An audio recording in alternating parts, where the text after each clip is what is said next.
So the topic tonight, it's really about communication in the jewelry and the stones industry. And I'm really happy, to have our panelists with us tonight. Also because, again, you all come from different places in the world. So we really have a very international guest tonight. So I'd like, first of all, to introduce each of you, knowing that, again, each of you found your way to communicate about jewelry and stones. And I think it's going to be extremely interesting to listen to your experiences, because each of you, I think, found an interesting void in the industry, in the communication, and you kind of filled it in your way, with your personality, with your background, with your education background, but also your professional background. And I think it's very interesting also to read you and look at the way, you bring the knowledge about jewelry around. And also, I think it's going to be extremely interesting to understand more the way, you've been building your community. So I'll have the pleasure to have with us tonight Esther Lighart, Claudia Carletti, Marie Chabrol, Dovi Fair, and Renu Choudhury. Did I pronounce it right? Yes, it's all good. Yes, Okay. it's okay.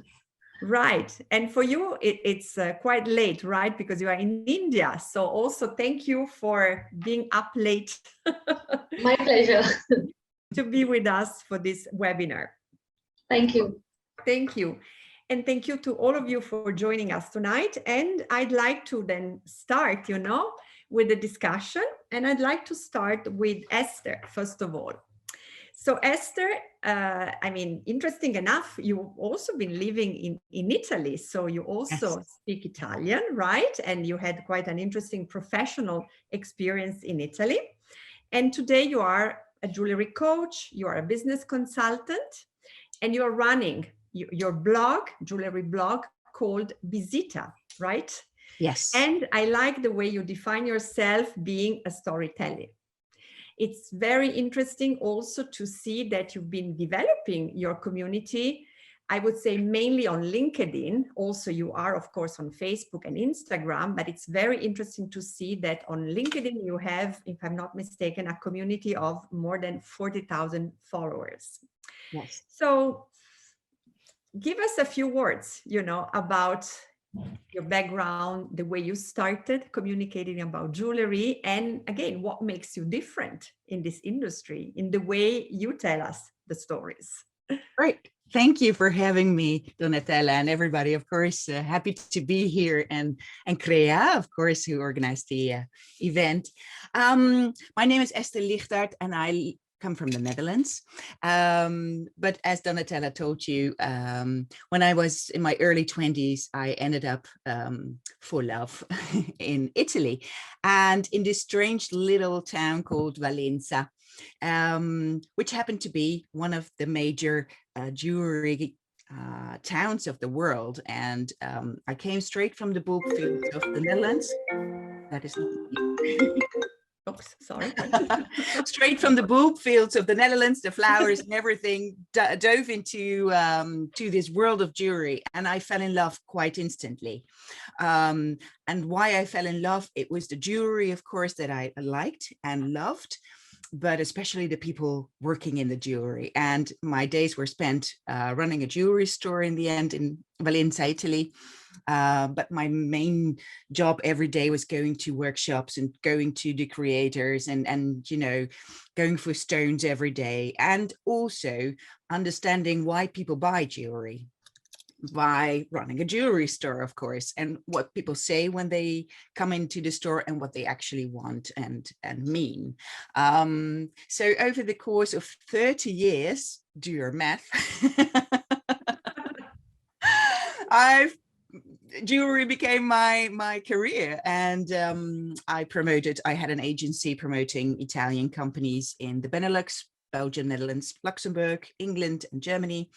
And I worked with several companies as an employee as well. And in 2013, I started a blog as one of the first to start a blog about jewelry.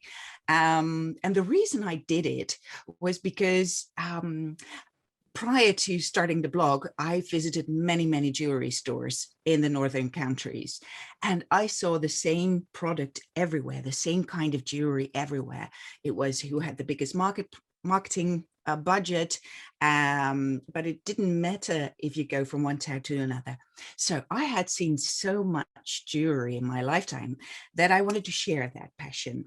And I wanted to show the people. And first I did it in Dutch, but we are a very tiny country.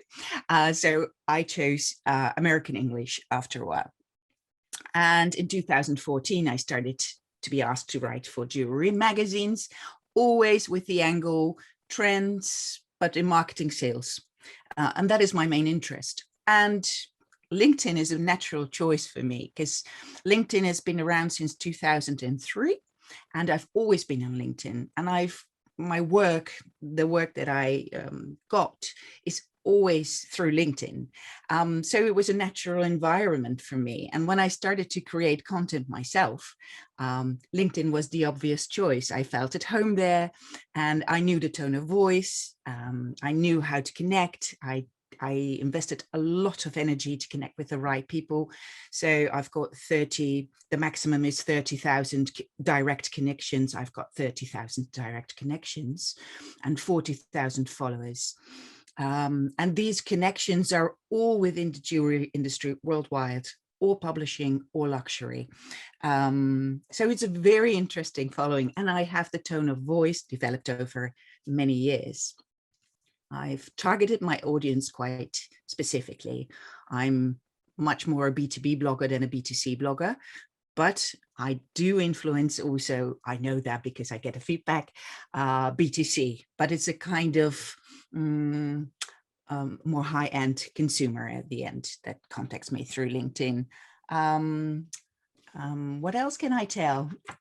But it's true, you are a point of reference for the B2B, but also from the B2C. If I observe also, the comments that you receive on your LinkedIn, whenever you post also amazing, photos of jewelry and so on, I can also tell that you have, of course, the industry, but at the same time, you do also have, jewelry lovers, followers who are kind of expecting your post, your point of view, your references when it comes to trends, ideas, latest innovation into the industry.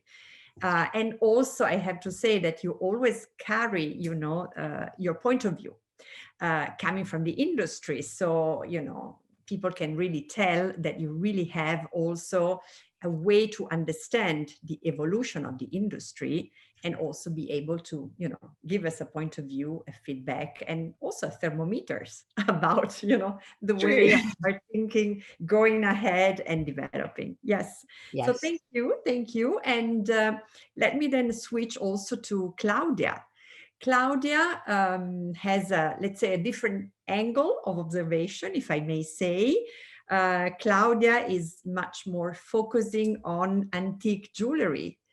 And Claudia, if I'm not mistaken, again, you kind of found your passion in jewelry and gems, let's say at a later stage of your career, kind of. So I think it's going to be interesting for the audience to understand a little bit more what was your push towards, opening up your blog, your Instagram account, and writing about jewelry.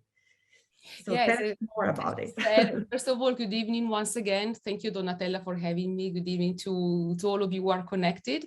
And yes, actually, my story is very different because I started writing about jewelry in 2014 after 12 years in brand marketing. So I was working as a brand manager in a multinational company. I've been traveling abroad quite extensively. But it's true that I always had a passion for jewels, especially royal jewels. So I started, admiring Queen Elizabeth, Princess Diana, with all her magnificent sets. And so it's always in the back of my mind, and then I studied a little bit at university because I had a thesis on luxury brands. But again, jewelry was really my focus. And while I was doing my brand managing work, I had this thing coming back. so strong that I decided to do a huge jump. So to leave my brand managing career, that was also very nice, very, very, very interesting. And I started working, first of all, on my blog, because I really wanted to write something. So I really wanted to, you know, use this medium to communicate my passion. And I started writing in English because, well, I feel pretty confident with the language, and I just wanted to share my story with the largest audience possible. So it's whatever I share, it's really because I love it. And especially I love the story behind it. So my website and my Instagram account, my Facebook page are all the same, High Jewelry Dream, because to me it's really the dream that is behind a high jewelry collection. And I decided to be very niche because I don't have super fantagazillion followers, but 70,000 is a nice community for me. So I'm very happy about it. Following me and growing with me little by little.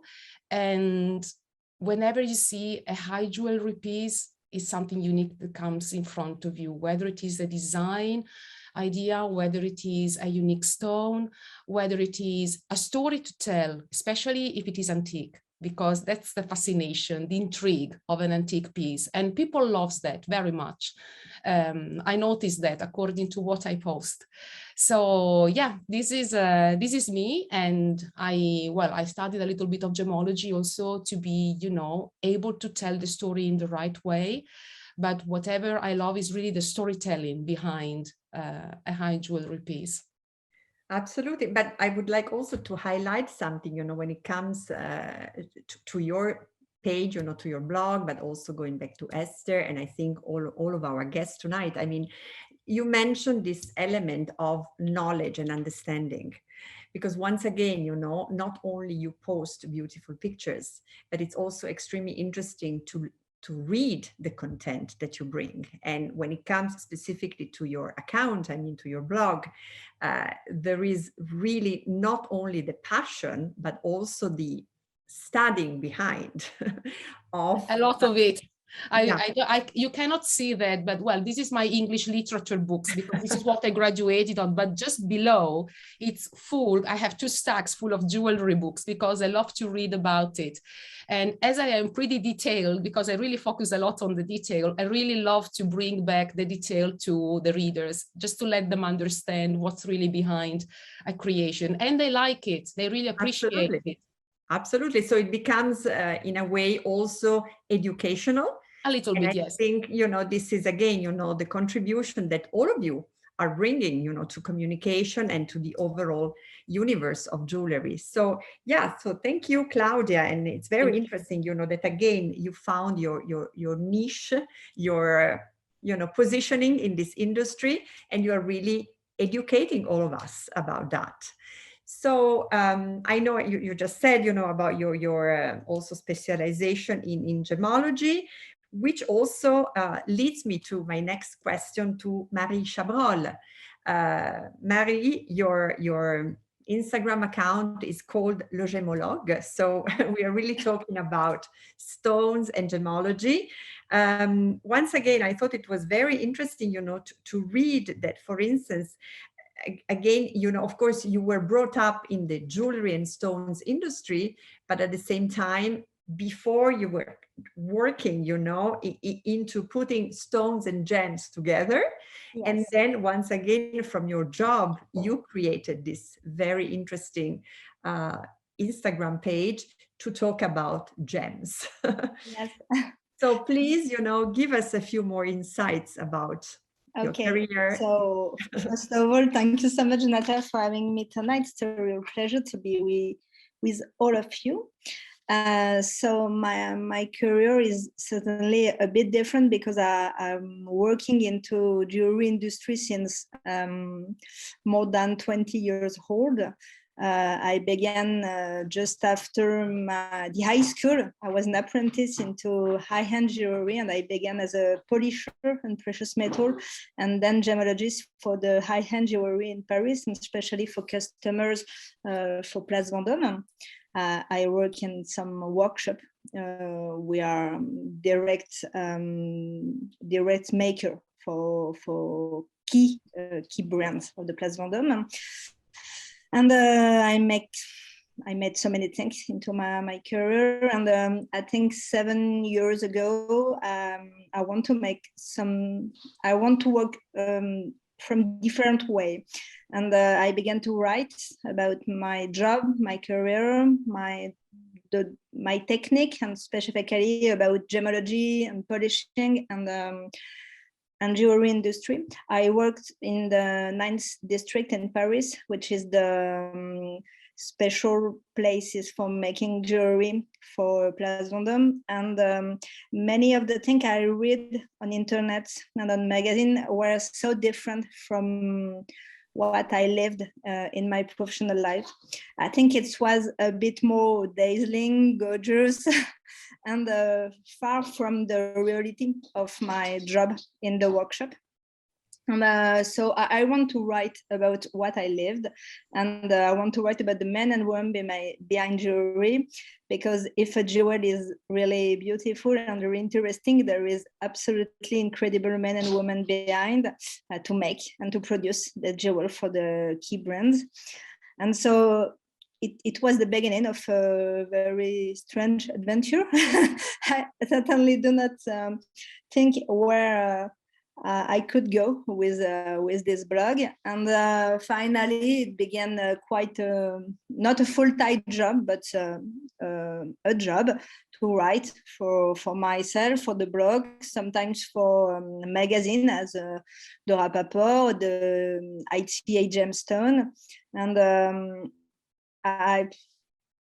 it's very nice experience, because I love to share my knowledges and all I learned behind these years. And now I'm a teacher in gemmology in a jewelry school in France, and so maybe my account is a bit educational or conventional. I don't know what's the right words, but my first goal, I think, it's to educate and to share my passion and this industry where I live and where I work for so many years, and from where I have so many pleasure to be days after days. Absolutely. Absolutely. And then it's extremely interesting what you mentioned, that, you know, you like to tell what you've been living and what you have been experiencing. Yes. Again, you know, I think not only educating, but it's also bringing the whole experience. Yes, to share an experience. Yes. And I think you also have an interesting counterpart here, because on one way you write, of course, through your different channels, but at the same time you also have the educational side. Absolutely. Which is, you know, I think that the job that you do in the different schools, in different trainings. So I think this also gives you, you know, this opportunity to also understand what people like to read about, and they don't know and they want to know and understand even more. So I think it's you know, again, it's a niche way, but it's a very interesting way to develop further, you know, the overall education about our industry. Yes, sure. Thank you, Marie. And here I am with Dovi. Dovi, I think it's, you know, I've been kind of watching and following you since a few months. And I think it's very interesting, you know, once again, the way you could kind of understand a void in this industry. I think, Dovi, you're really bringing this interesting experience and accuracy in everything that relates to the diamonds and gems industry. So please share with us, you know, everything that you had in mind when you started your Instagram account and your, you know, your communication in this industry and your focus. Thank you. Definitely. Thank you very much for having me. This is very exciting to connect with all you lovely people. So for me, it's perhaps a little bit different to everyone else, because I never had a real passion for diamonds or jewelry. I completely fell in it by chance. I had no education. I didn't go to any gemmology, no degrees. It was completely that I knew when I finished high school, I didn't really want to go to university. It wasn't for me. And I met someone who had a office in London in Hatton Garden, and he's like, come help me in the office. This was about 10 years ago. And I started selling wholesale to different shops, talking to people. And it was very difficult for me, because being a salesman, it's not really my cup of tea, as they say in England, because you're going trying to convince people to buy diamonds. They don't want you really there, and it was very disheartening. And I did that for a few years, and it was okay. It wasn't too bad, but it wasn't really my calling. I wasn't really something I was really excited about, passionate about. And then I started this Instagram page like maybe 4 years ago or something, and I just started, for a year. Worked really, really hard, posting every single day, hours a day, just spending on content, and nothing really came of it within a year. And funnily enough, when COVID started, which was a dreadful time for everyone, a lot of people started coming to my page because I was at home because all the shops were closed, and I decided I'm going to start some videos. And I quickly realized that when you start doing videos and when you start educating people on diamonds, people are thirsty for that education, because there's a lot of clueless men out there running around jewelry shops, placing their blind trust in a jeweler, hoping to, deliver when not necessarily that happens. And it's a minefield out there. And you realize that it's not like walking into a shop where you're buying a pair of sneakers, Absolutely. This is a really, really important, expensive purchase, and people really, really want to know what they're buying.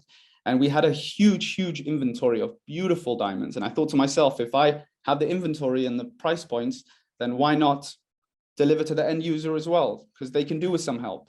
And that's when I started, really, really pursuing on Instagram, and just the most incredible, journey and community that we've built. And it's something I'm so passionate about, because for me, my passion is with people, even a little bit more than diamonds and jewelry, because diamonds and jewelry is beautiful and I understand it.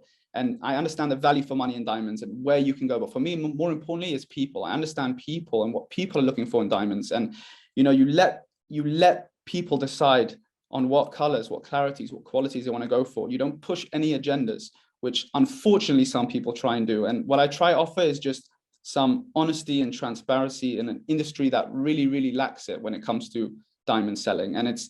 And social media is really incredible. It's connected me with the most incredible people from every culture, religion, from all over the world. People sending me DMs. They want to spend $100, and some people want to spend almost $1 million.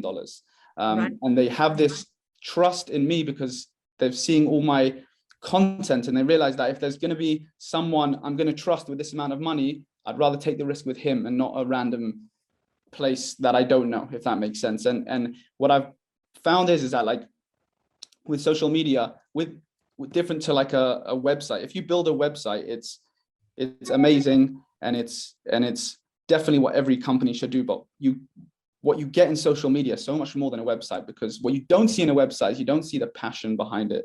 You don't see the personality. You don't see the transparency, the honesty, the day-to-day life. But social media has all of that. So that's why it was very fortunate enough that I can portray that and show that there is a good source. And I've been doing this for a few years, and I absolutely love what I've been doing, and it's only growing. And thank God I found sort of my niche and my passion through educating people in an industry that truly lacks it. So that's just a little bit about the background. Thank you. And it's interesting because, again, when you say I'm bringing education, about this industry, but also I think in the way you do it, it's so genuine, and at the same time is so how can I say, it's so spontaneous that you educate, but at the same time, as you mentioned, you've always, I think it also gave you the opportunity to open up transparent relationship with people, because you can see honesty, in what you do and the way you share it with people. So I think that once again, in our industry, we all needed to find this kind of transparency, educational side and understanding.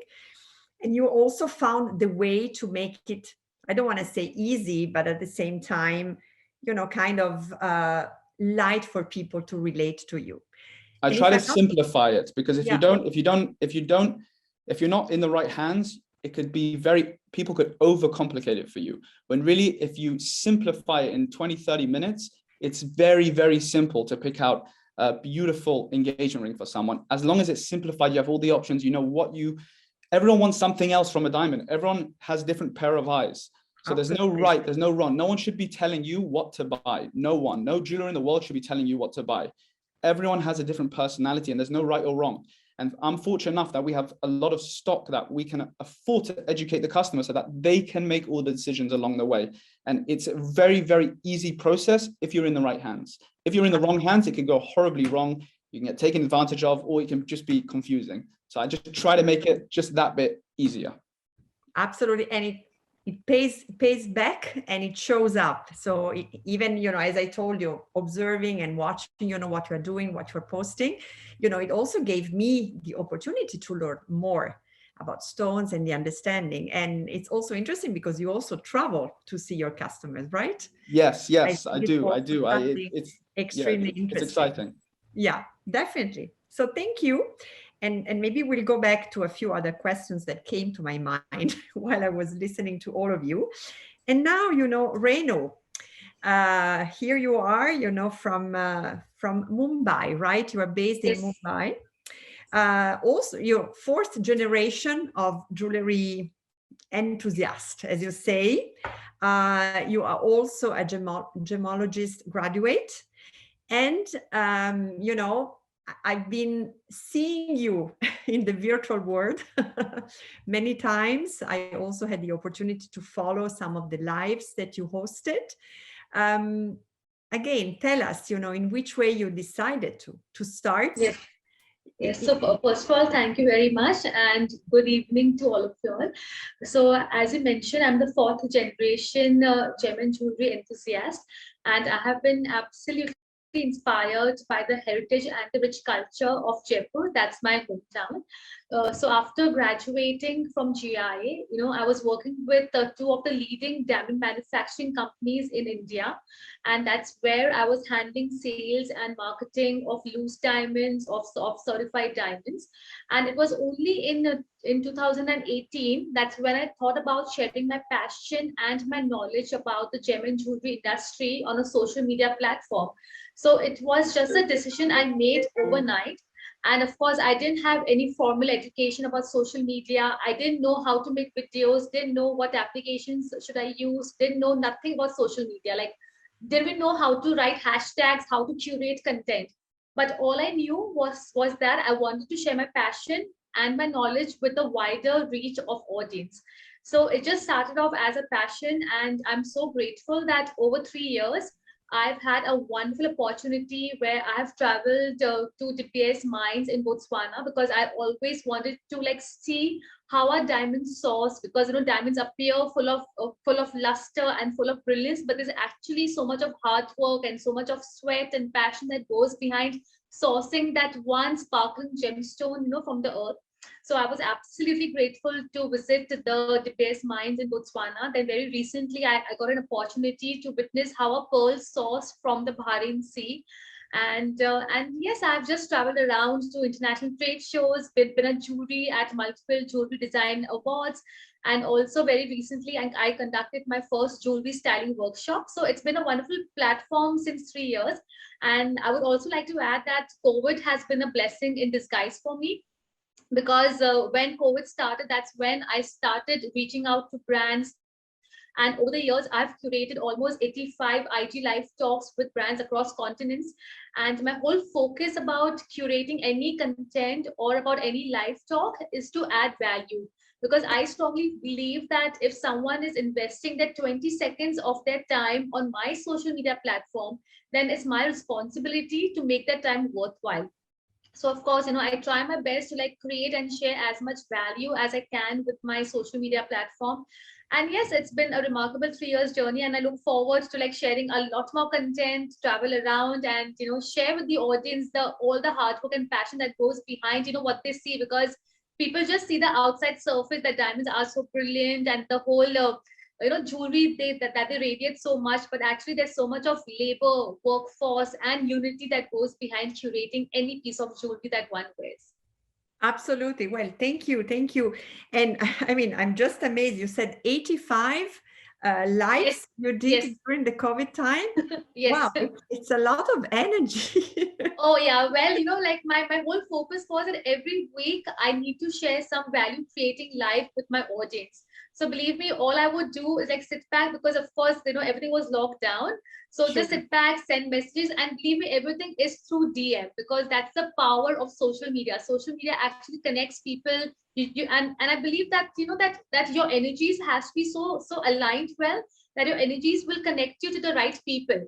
And that's exactly what happened. I was to just send messages, and then people would reciprocate. We would have a conversation on Zoom meeting, and that's how I crossed doing 85 IG live talks. Yes, Absolutely. And I think we got to know each other through an IG, didn't yes. we? If I'm not mistaken, right? So we were Absolutely right. Yes, messaging to it. Yeah, so you're right. Absolutely. It's this energy, it's yes. this passion, which I think it's relating all of us together, but at the same time, it's about connecting and also creating value for the industry. Yes. So, well, first of all, already, thank you for this first round of answers, which allowed us, to get to know all of you a little bit better. I think it's also interesting for each of you to get to know each other better, because I think it's this, as we were mentioning, the first opportunity that you have to be around the same screen tonight. So we've been kind of mentioning, the whole topic about education.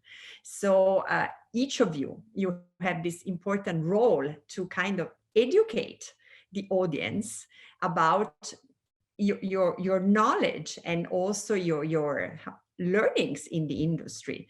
So again, one question that comes to my mind that I will be addressing to each of you, how do you also study? How do you kind of prepare yourself for the content?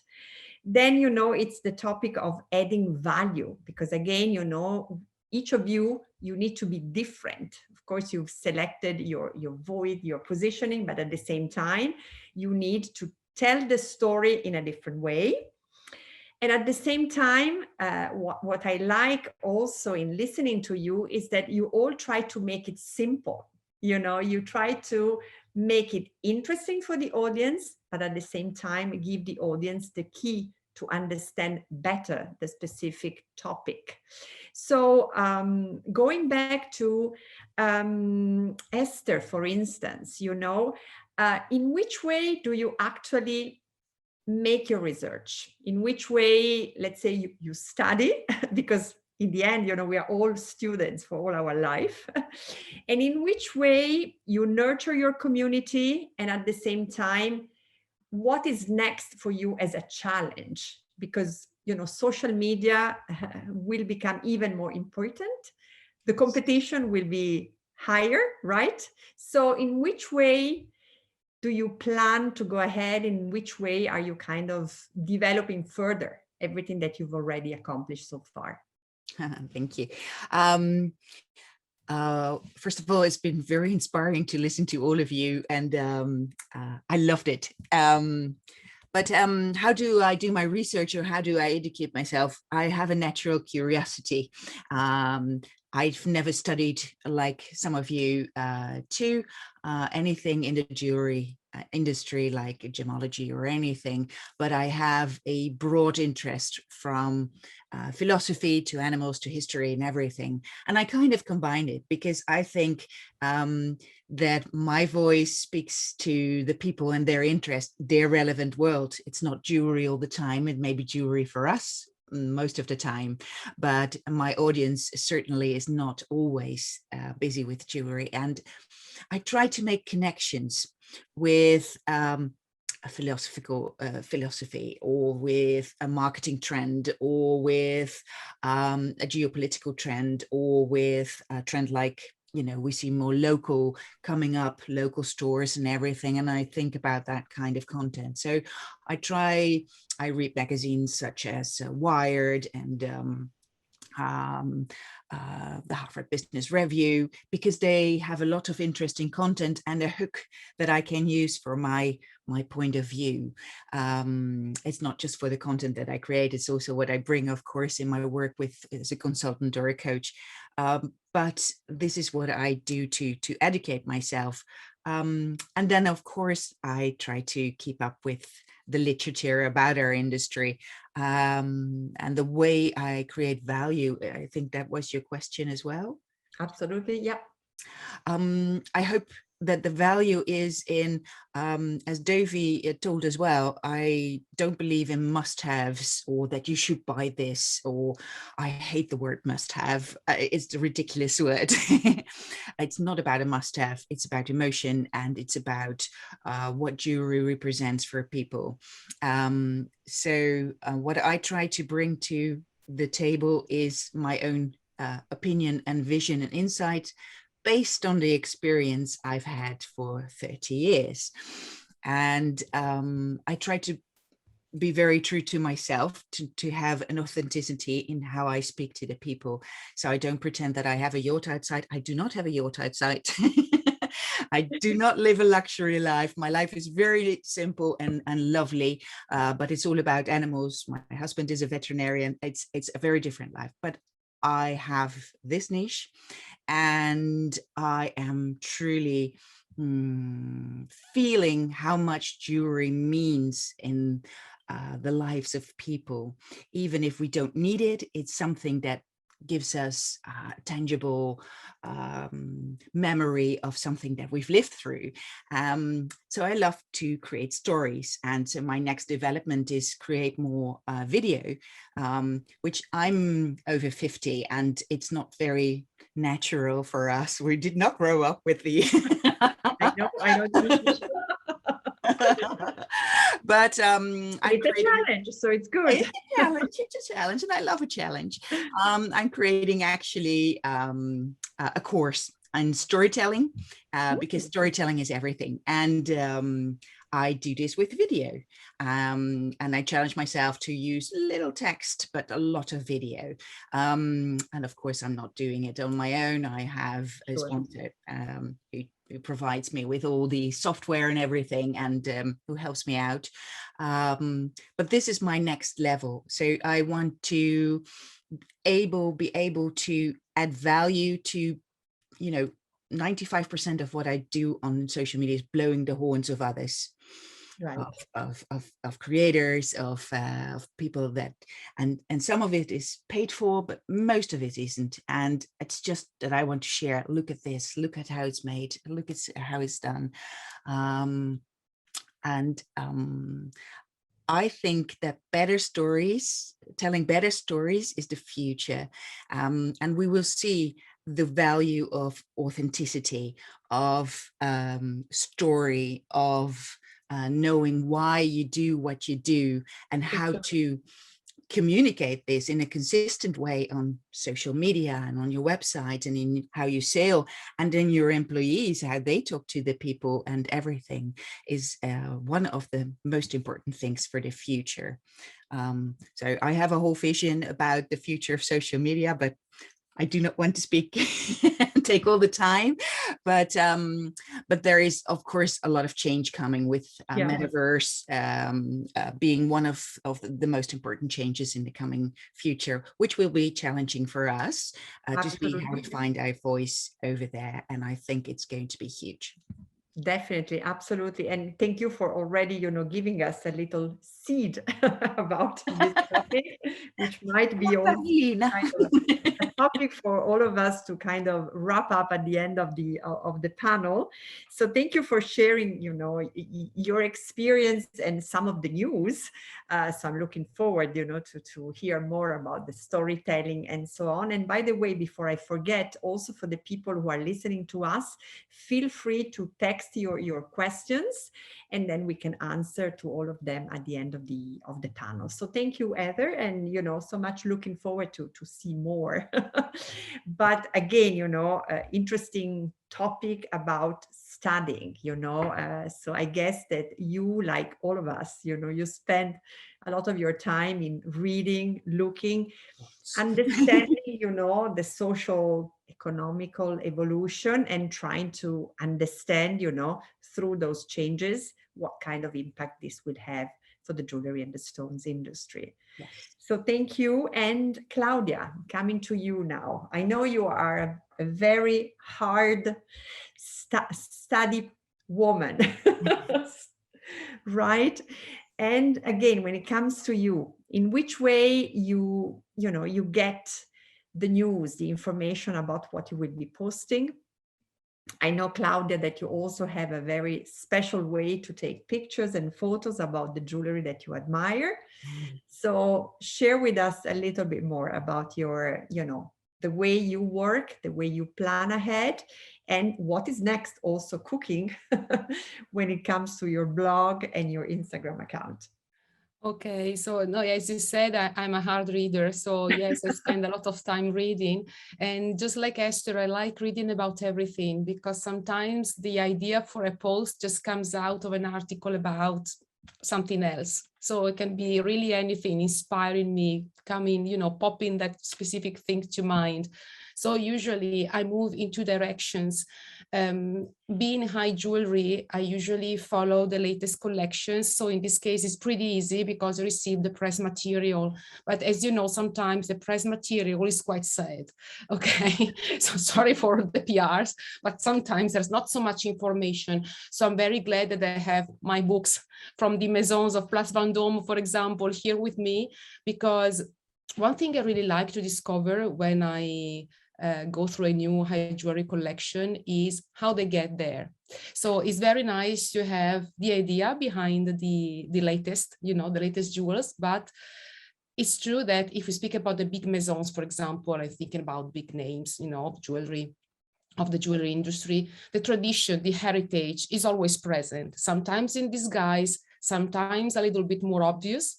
But I think it's nice to give the reader those hints that say, you see, this is completely new, but if we have these details, it's because in the past there was this and that.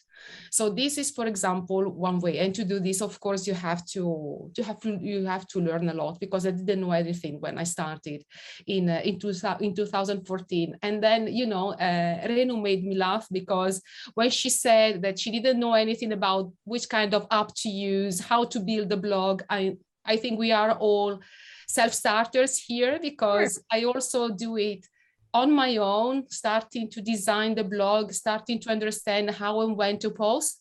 So this is one way, and it's very fun, by the way, to learn all these things. And you never stop learning, as you said, Donatella, earlier.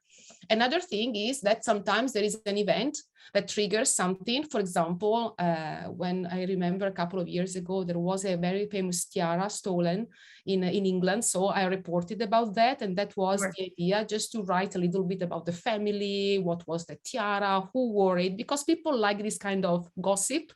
So also the gossipy side of jewels. When Meghan Markle got married, the tiara she wore, where she came from, the raw about it, the symbols about jewelry. So technical, but not so technical. History, but not so history. I try to mingle a little bit the perspective, not to be boring, to keep the engagement level, but to still be able to tell the story. And I'm not really an influencer.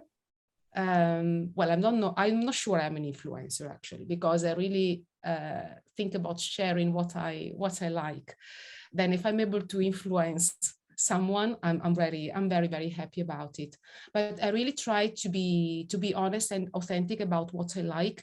And what Esther said earlier, I think for the future, because people are very good at recognizing when you are not honest, when you post and when you write. Exactly. So I always disclose when the content is a paid for content. Sure. Also in my case, it's the very little percentage, but it doesn't matter really. Because some people wrote it to me in direct messages, I follow you because it shows that you're really passionate about it. So I'm very happy about it, that people can recognize the authenticity. And this is one of the biggest things, because as you know, the environment is more and more crowded with more people entering into it.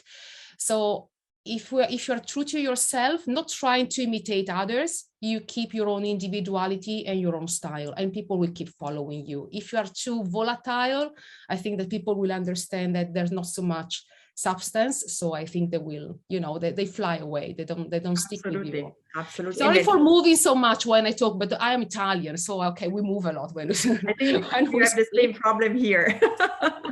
So what's cooking up for me in the future is not easy because I have a very ambitious project. I would like to write a book. And then, so I'm collecting materials, will be months of studying, but I'm very fascinated by art and I'm very fascinated by portraits. And whenever I see nice portraits with nice clothes and nice jewelry, I like to connect all together. So I would like to explore more, a little bit of it. Okay, interesting, Claudia. So maybe we should join forces. You know that writing a book is also in my wish list. Let's do that anytime. Maybe that's an idea. So yeah, so thank you for sharing this with us. And then Marie, also for you, I mean, I think once again, you know, you are also, as you were mentioning, educating young generation. So, you know, what would be your advice to young generation, you know, if they had, again, to start communicating about stones and jewelry, what should be the right way for them to go ahead with, based on your experience, you know, what would be the insights that you could share with them? Okay, so I do not have a really great scope, but when there is an exhibition, go, and when there is a new book, read, and buy a lot of books about jewelry, and find old books unpublished, when even if it's difficult to buy it, to find it, even in Amazon. Everything and everywhere is interesting to learn more about jewelry. So I can confess that I have luck to work into jewelry industry. So certainly it's easier for me to meet interesting people, and especially people who are a long time career into industry and who are not really good to communicate on social networks. So as I work into, it's more easier to go into their workshop and to make coffee and to say them, okay, talk me about your career, talk me about your history. I hear 1, 2, 3, 4 hours. I heard every histories and stories you have in your head. So, but if I can give just one good advice, I think I'd say be curious. Right. There is so many things everywhere. As Claudia said, into painting, into books, into exhibition, jewelry is everywhere, even in family, even if it's a little ring that's your mother have. Ask question, what, where, when, because everything could be the beginning of a great story, or of the history with a great H. There is so many possibility to source information and to learn by yourself and by meeting everybody from this industry. So it's a sum of that's all of the thing: exhibition, book, meeting, which is the perfect way to learn more about jewelry.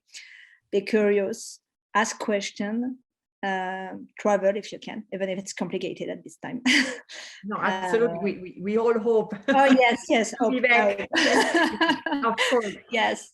And go to auction, go to the preview, meet the experts, and ask questions, because there is something very nice in this industry. I never met somebody which were not kind when they see my passion for jewelry and my curiosity to know more about a maker Mars, an history, a stone, and it's absolutely amazing to see how people are very open to share their knowledges. So go ask. Absolutely. And it's very interesting what you mentioned, Marie, because I think for many people who are not in the industry, they believe that jewelry and stones is a kind of a secret place, and they don't dare to ask questions or to like develop more into the understanding. Whereas, you know, from my experience also, I have to say that jewelry industry is really a cozy place. Absolutely. Because we kind of I don't want to say we know all of us and we don't know each other, but somehow it's quite an easy way to get along with among all of us. And the connection is very often easy because we all love what we do. We like to share this passion, and at the same time, this is really opening up, you know. And there is something very interesting, because sometimes that's true. It's not very easy to find the right person or to access to the people you want, because it's a famous one or it's really buzzy. So, but I'm sure there is somebody in the industry who know the right people, because there is a work of connection, the work of networks. And so when you want to find the right person, when you are honest, when you explain why you need to meet these people, or if it's possible to send a mail, sure, that's quite, I don't know 1,000%, but that I'm quite sure you will receive an answer, even if you have to wait 1, 2, 3 weeks, but I'm quite sure you will receive an answer. Yeah, so that's a very nice and positive message. Thank you for sharing this, Marie. And before I hand it over to Dovi, Claudia, you were raising your hand. You had a question, or? No, just wanted to say something that also Marie mentioned, thinking about advices to give. It's about auction, because this is actually how I also started to discover the universe of jewelry. So if you are around with previews, it's a very good opportunity to go and admire live so many pieces, and you can ask the jewelry specialists so many questions. You can try the jewels on to see how you feel them, because it's also very nice to feel them. So it's also a very good way to understand and to get to know the jewelry world through all these details. And the catalogs that are available online are also fantastic source of information. You can also look at the trends if you're thinking about investing, if you're thinking about buying jewels, looking at how many pieces are on the catalog, you can understand what is being sold with success. So if Art Deco is always there, there must be a reason. So in order to understand the value also of a jewel, the auction is a very nice place to start with. Okay, and it's important to say just it's a little more, but there is no really formation, education to learn all of this, and it's the right way to become. It's preview, books, exhibition. It's a lot of this experience to compose your own education about jewelry. Absolutely. So it's the multiple faceting that will then help you to, of course, create your solidity and your professionality in this industry. Thank you. So Dovi, back to you. What is next? I mean, I think you explained to us, the way it all developed, during the pandemic, the way you were able to kind of build on your Instagram accounts and also build on the credibility. Would you like to share with us what else is kind of cooking from your side? So first of all, I just want to touch upon the previous subject just a little bit, giving advice to people getting in the industry. I have so many people messaging me, and I think one thing that's super important is that if you're entering this industry, you have to find out what you want to do. There's so many different areas in the industry. You have to figure out, because so many people message me, they're like, oh, I wish you have the dream job. I want to do it. And they have no idea what goes on behind the scenes. Maybe they're not so into selling and meeting people and traveling. And you have to find out, do you want to make jewelry? Do you have a fascination for diamonds, for gems? Do you want to write about jewelry, research jewelry? Do you want to, there's so many different areas. So it's for someone entering the industry, it's vital for them to find out what they want from the industry, and not just jump into everything, because then you'll drown. So that's something that's super, super important. Also, experience. For me, everything I learned is experience.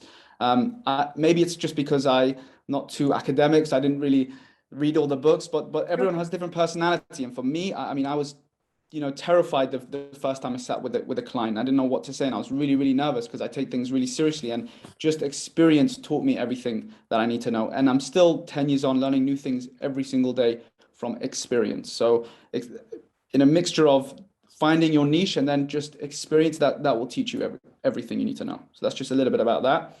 In terms of what's next, I mean, it's just maintaining, I think. For me, it's maintaining, because you know, there's always trial and errors and trying out new things. But the most important thing for me is my customer service and responding to people and maintaining and adding people to my team so that they can help with different customers. And, you know, I want to start a YouTube channel, because YouTube, there's a lot of education.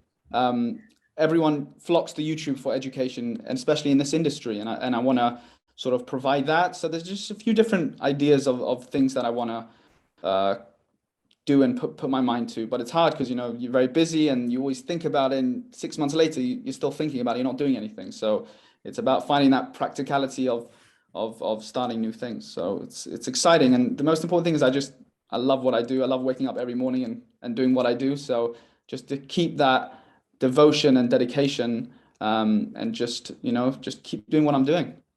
Absolutely. Well, thank you. It's a very nice share with the audience, what you are mentioning here. You know, it's what do you really want to do? It's extremely important. Focus, you know, on what you want to do, and really focus on what you're good at, instead of trying to kind of imitate other people, because Correct. each of us, we have our own essence, and this is where we are strong at. So that's extremely important. And then again, it's interesting because I think you are kind of younger than me, for instance, and then you also have this issue about videos and YouTube channels and things like that, which is not kind of natural for you neither. So something I needed to learn. Yeah, it's not natural. It's not, but I think that people like the fact that it's not natural, because if it was too natural, it comes across a little bit too salesy and too perfect, right. and too trying to push an agenda. Where for me, I'm just myself. So if it comes across a bit, you know, a bit authentic and a bit different, it's okay. That's who I am. I'm not going to try to be anyone else, because as someone mentioned, which is very true earlier, people will see right through it. If you try copy other accounts or copy other people, or see, oh, he's really successful and he does this, so I'm going to try that. People are very smart, and if you're just true to yourself, it's definitely the best formula for success. So that's good, and it reassures me, and I think Esther also with your videos, right? So that's important also to know that this idea, this element of authenticity, it's still important, and people will understand that. People will prefer imperfect authenticity than perfect screenplay and screen, you know. Right. Okay. Thank you. And Reno, what's your plan for the future? You know. Yes. So thank you. I would just like to touch upon one thing to what Claudia mentioned, that, you know, when it comes to curating content, one definitely has to be very honest to oneself, because, you know, audience will totally understand whether you're faking it or whether it's coming from your heart.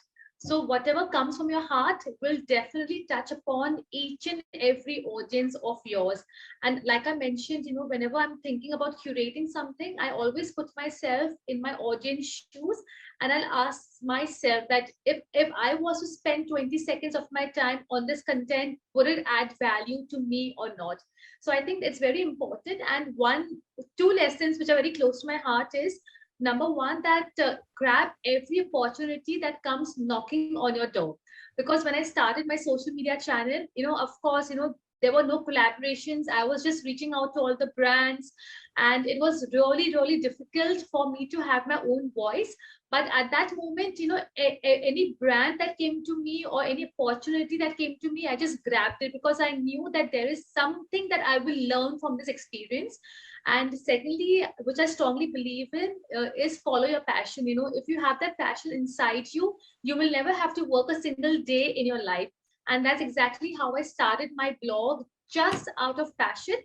And like, you know, as you know, that the community in India, you know, like, we don't really understand, especially our parents, you know, they won't really understand what is this whole agenda about taking pictures, putting on social media. It was honestly very difficult even for me to explain to my family, what do I do? But then gradually, when they started seeing the whole success, and when my father especially, you know, heard from his colleagues around that, listen, hey, we have been seeing your daughter and she's been doing such amazing stuff, that's when my father understood what is the power of social media. And now I feel so proud when I hear my father telling, his friends and people from the industry, oh, well, my daughter does blogging and she talks about this gemstone and that gemstone, and she goes here and she goes there. So I guess, it's just about step-by-step procedure, not to give up on your dreams. Take baby steps, but, if you're true to yourself, if you're honest to yourself, that path will definitely come up.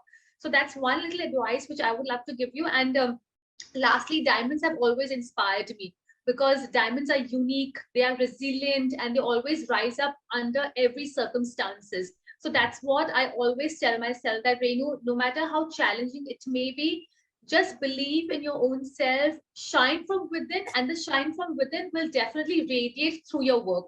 So you don't have to worry about anything. You don't have to fake it. Just be true to yourself and just polish your own diamond inside your, that's your life. And that's how it will be projected out. So that's just a bit of small little advice, which are always self-talk. And as to what is cooking, I have been curating a lot of series on Indian royal jewelries and Indian royal families, especially like all the Maharajas of India. And since Jaipur, that's my hometown. So I am planning like a small tour, which of course is just in the process right now, of inviting people to come to Delhi, Mumbai, Jaipur, and take them to like unique places, have a workshop conducted by, from the royal house, few of the royal houses. So that's what I'm planning. But I'm just waiting for COVID to settle down, because the sentiments of people are a little disturbed and very unsure right now. So once life gets back to normal, this is what I'm planning, to like get people from around the world to India, show them the whole beauty and the legacy about diamonds, about the pearls from Hyderabad. So let's see, it's a step-by-step procedure, and hoping everything falls in place. Then I will be making an announcement very soon. Wow, that's very nice and very interesting. So keep us posted on that, because I've always been intrigued by the history of jewelry in India. And, you have an amazing culture about jewelry and gems over there. So I think it's going to be an amazing opportunity that you're opening up for people. So good. So that's very interesting. So thank you already for sharing with us all those interesting ideas and news. I have already one question from the audience that I'd like to read loud. Do you have a recipe or a method to create an impactful storytelling?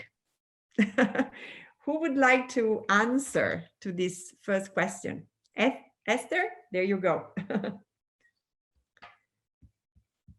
Yes, unmuted myself. There is a recipe for storytelling. Well, of course, there are many ways to tell a story. But what I do with people that I work with, I bring them first to the table of creating the story for themselves. And how they do it is to see what values they have as a company. Now, the values they come up with usually are about 20 or 30, and they're very enthusiastic. And then I do the awful expression of you have to bring back to 3. 3 values. Why 3 values? Because they have to be always true in every situation, even when it's going wrong with a client, for example.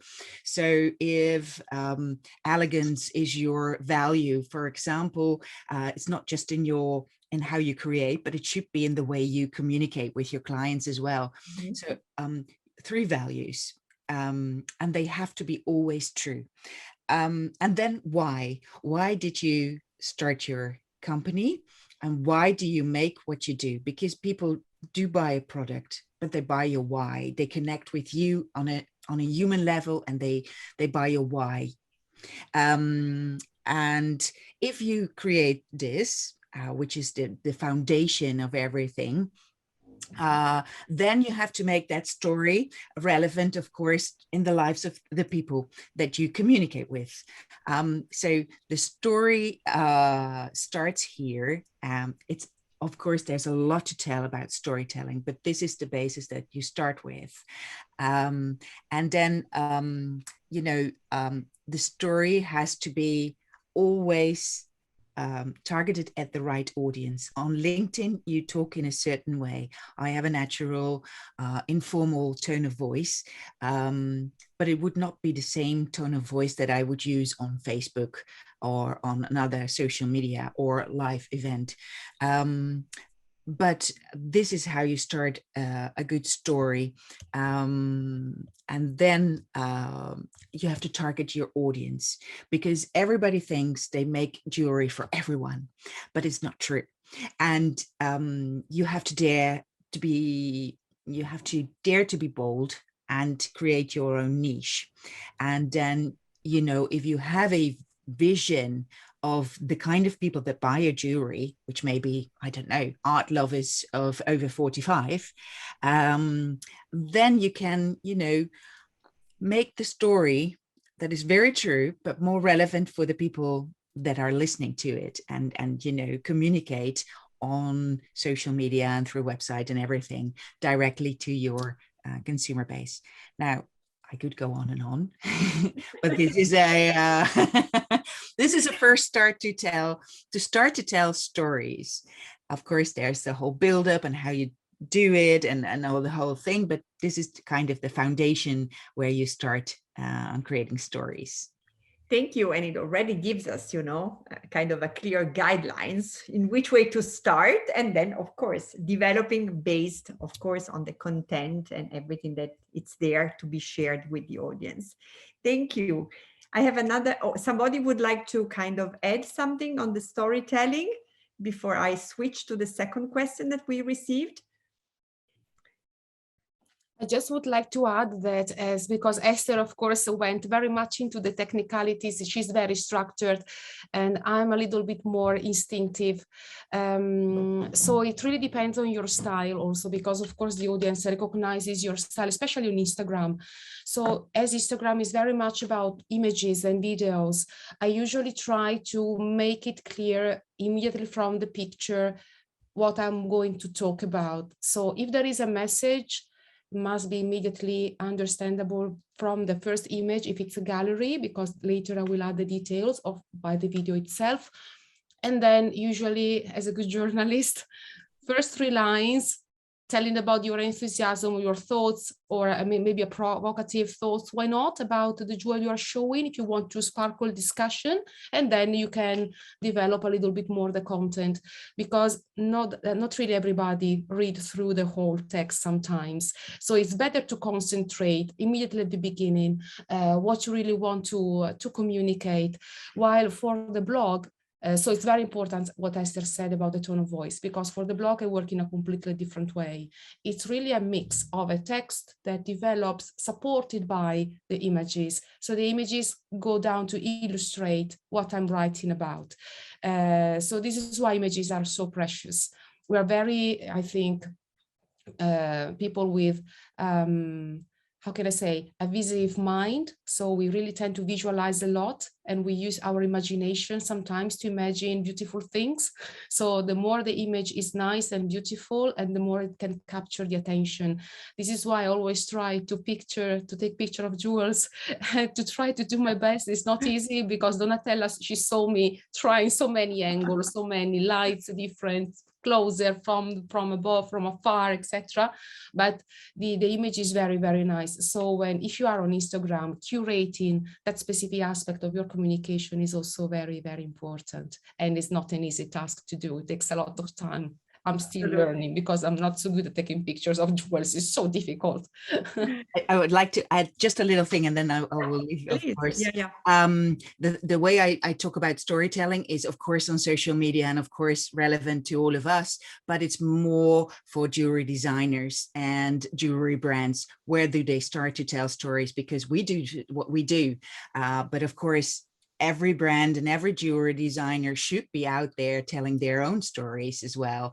And this is what I do as a coach. So this is why I try to explain how I help them create their own stories.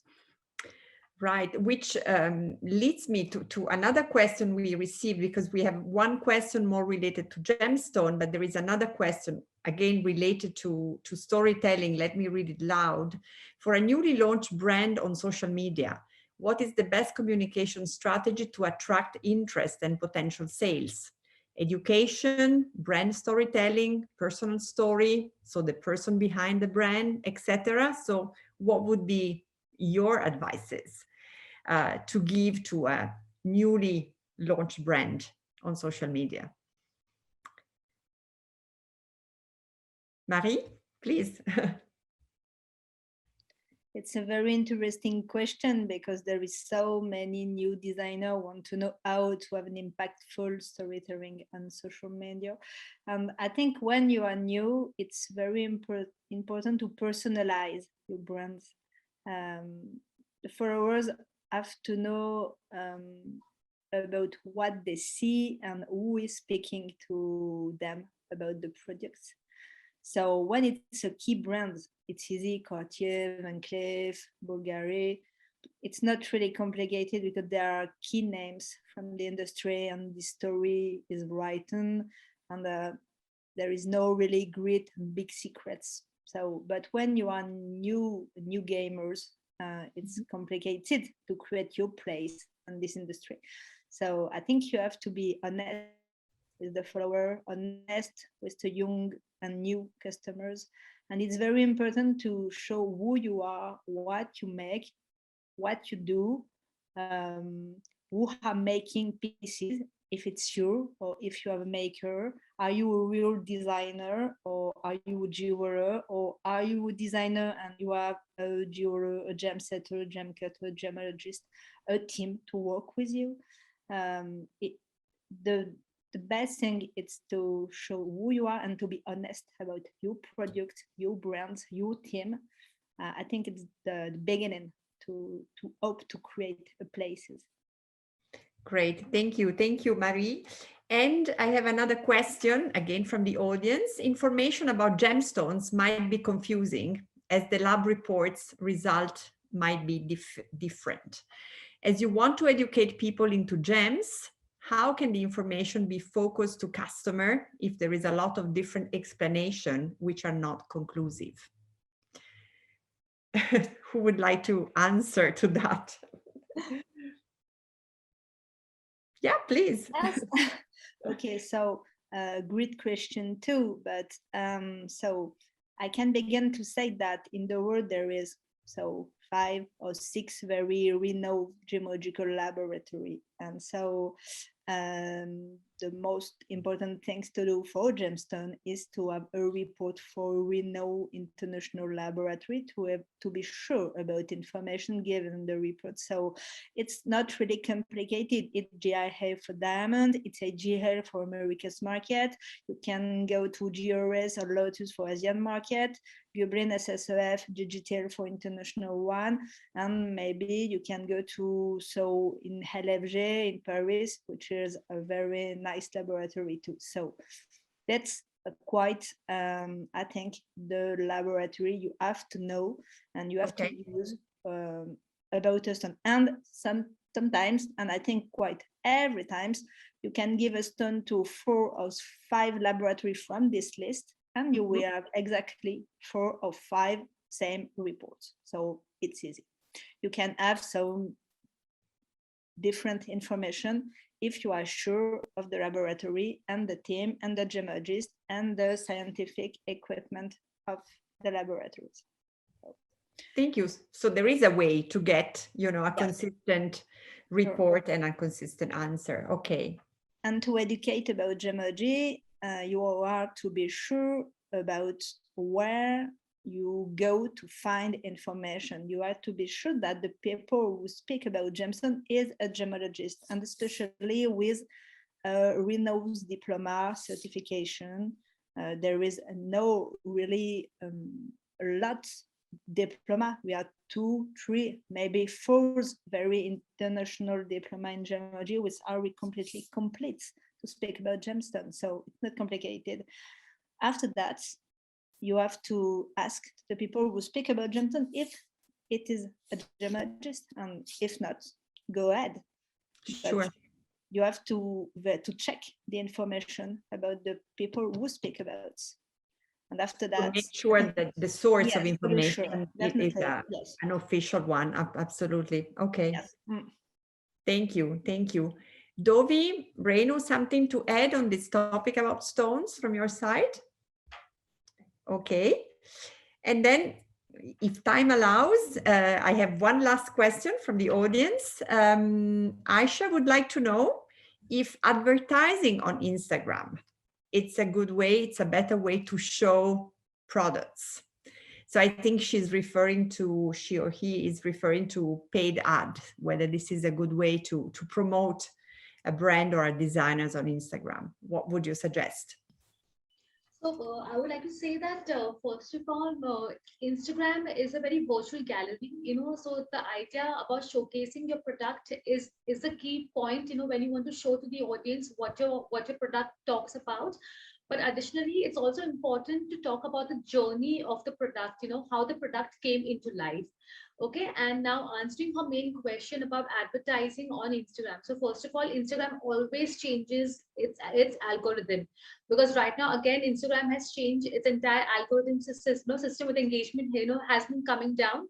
So I guess that, if your product is very good, if your content, as Claudia mentioned, is very correct, if your hashtags are very appropriate, then your product will reach the right target audience. So not necessary that that paying for your AdWords always helps. Yes, they do help, but the main important thing is your content. So rather focusing upon how much you spend on an AdWord or whether I should spend on an AdWord, I would advise to anybody to spend that much time in thinking, how can your content generate value? How can your content reach to a larger target audience? By using the correct word, by using the correct caption, and by using the correct hashtags. So I think content is the key. If your content is very strong, is very powerful, it will definitely get viral. You will not have to pay for any AdWords. Wow, thank you. Thank you, Reno. That's extremely interesting and gives us also an angle to look at things. Sometimes, different, because people think that just promoting is a way to grow.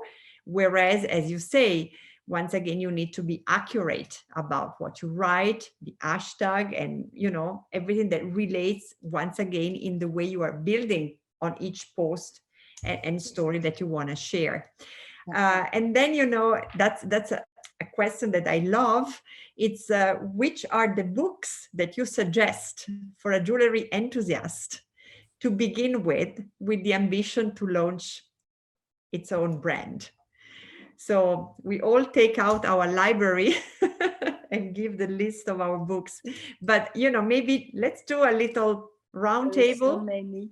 Yeah, each of you, maybe you can quote one or two books that are for you the most important to start learning about jewelry. Well, the first book, if it's about learning jewelry, the first that comes to my mind is Understanding Jewelry, the book by Dr. Mascetti from Sotheby's. I'm checking if I have it. I have it. Good. Yes, I have it here too. This is about really the history of jewelry from the beginning down to the 80s or 90s. Now I think they updated with the new section till I have the latest 2000. one. I just bought it. So okay. This is one first thing to go with. If you want to launch a jewelry brand, though, maybe it could be worthwhile also look a little bit into the strategy of luxury, because jewelry belongs to strategy, but it still behaves in a completely different way. So if you don't have any basis about luxury, something like luxury management, I don't remember the authors now. Exactly, it could be a very good start just to understand how the luxury goods behave, and then find the niche about jewelry more specifically. These are my two top of minds at the moment. Thank you. Okay, Esther? One or two books you would suggest? One or two books, definitely not about jewelry. If anyone starts a brand for themselves, they're starting a business, and that's a completely different thing. And so it's one thing to talk about enthusiastically about jewelry. That is one thing, and to be an enthusiast. Another thing is to make a brand and to build a brand. A jewelry brand starts with a business plan.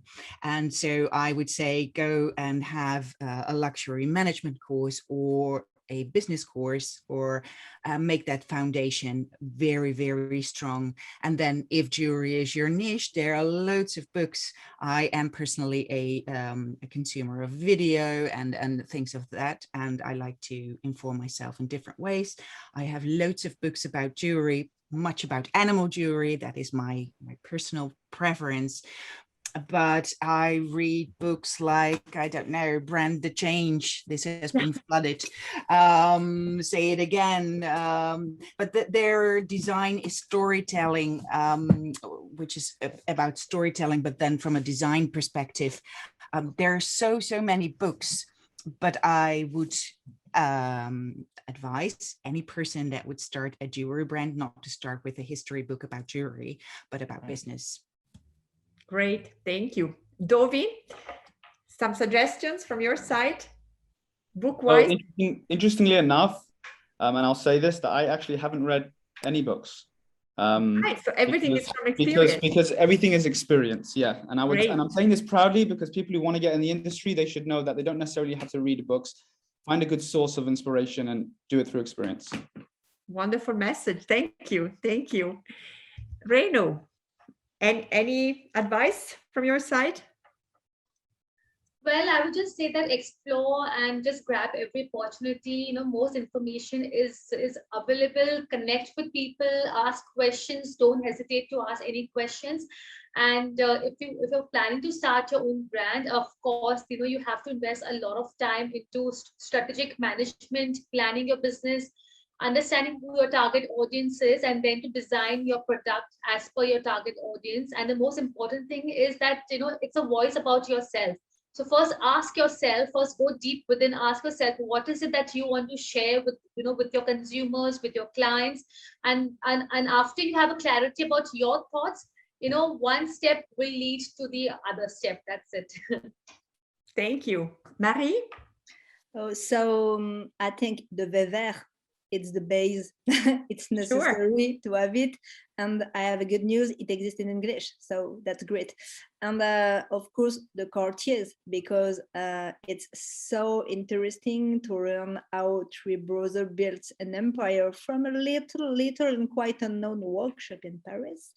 And so about business, it's not definitely my specialty, but I begin to read this one. I don't know if you see the Desire Brand Effect. I received it a few days ago from the authors in the USA, and I can say it's really interesting.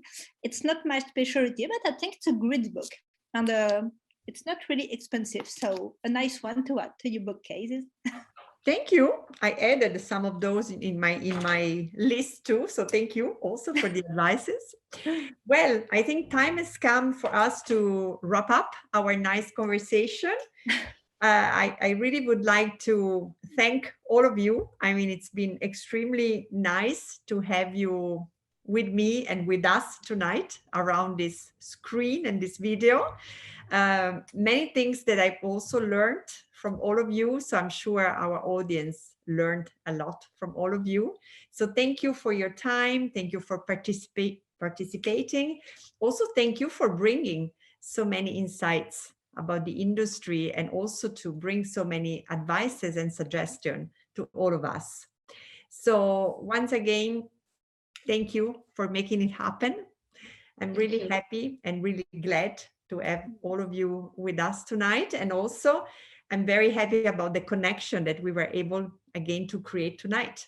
So I'm sure we'll be again in touch. I'm sure we will get a chance to again, talk to each other, communicate, catch up and meet. So really thank you. We also have thank you coming from the audience in the comments. And Marie, the book, the Weber, right, was the first book that you mentioned. Absolutely. The Weber and the Cartier. So yes, absolutely. Because this was also a question from Eugenia. Okay, great. So wish all of you a good evening. Reino, a good night to you. It was a pleasure to be here with you all. Thank you very much. Thank you so much. Catch up Goodbye. very soon. Thank you. Bye. Bye. Bye to Bye everybody. everybody. Bye. Thank Bye. you. Bye.